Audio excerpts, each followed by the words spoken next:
Salut les jeunes! Aujourd'hui, j'aimerais vous parler du credo. Savez-vous qu'est-ce que c'est? Je vous laisse chercher qu'est-ce que c'est que le credo. Je vais juste vous aider en disant quelques petites choses. Déjà, pour commencer, c'est l'expression de la foi des apôtres. Et cette expression de foi, c'est celle que nous exprimons nous aussi, chaque jour, à la messe, le dimanche. À vous de chercher qu'est-ce qu'on y dit dans ce credo. Moi, je vais vous dire d'abord, par une question, qu'est-ce que c'est que croire? Par exemple, je peux dire ce que tu dis est vrai, j'y crois. Mais en fait, je peux pas le toucher, je peux pas l'exprimer, je peux pas dire pourquoi j'y crois. Qu'est-ce qui fait que j'y crois? Eh bien, dans le domaine de la foi, c'est aussi quelque chose d'invisible, quelque chose qu'on ne peut pas expliquer. Et pourtant, on a ce credo qui est l'expression de notre foi. Je crois, c'est une découverte personnelle, c'est une expérience personnelle qui est difficile à transmettre et à faire comprendre. Par exemple, si je veux expliquer à quelqu'un quel goût a le chocolat, s'il n'en a jamais mangé, je ne peux pas lui expliquer, je ne peux pas lui dire quel goût ça a le chocolat. Il faut que lui-même, il mange pour faire cette expérience. Il faut que lui, il goûte pour savoir quel goût ça a.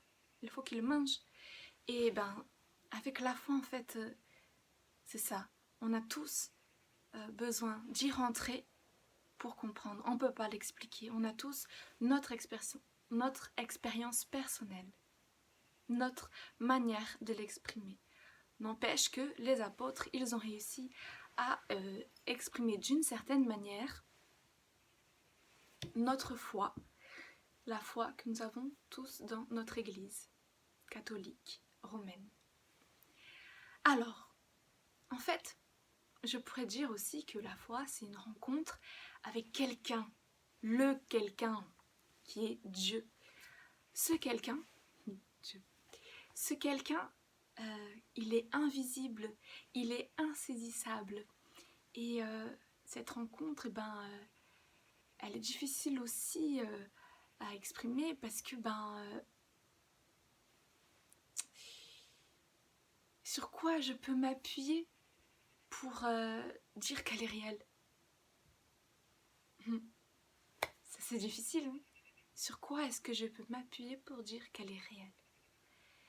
Il y a un exemple que je pourrais vous donner dans l'Exode, chapitre 3. C'est l'expérience personnelle que Moïse a eue. Moïse, il a vu un buisson ardent qui brûlait sans se consumer. Et ça, pour lui, c'était magnifique. Et c'est de là qu'est sortie son expérience personnelle de la foi. Il a vu ça magnifique. Et de là est sortie une voix. De ce buisson, il est sorti une voix. C'est Dieu qui s'est révélé à lui personnellement. Et il lui a demandé quelque chose. Il lui a demandé de faire quelque chose. Et il a fait. Il est allé voir Pharaon. Il a eu en fait une grande aventure. Et de cette aventure, il est arrivé à libérer le peuple israélite. Et c'est ça en fait la foi. C'est une rencontre avec quelqu'un qui prend l'initiative de nous rencontrer.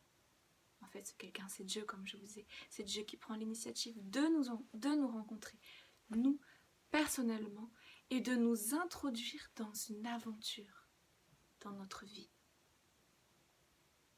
J'aimerais vous demander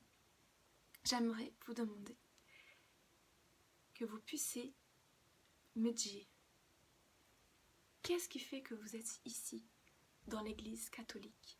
Qu'est-ce qui fait que vous êtes avec nous? Que vous puissiez l'exprimer de la manière que vous voulez. Une phrase, un texte, un chant, un dessin. Vous êtes libre de l'exprimer.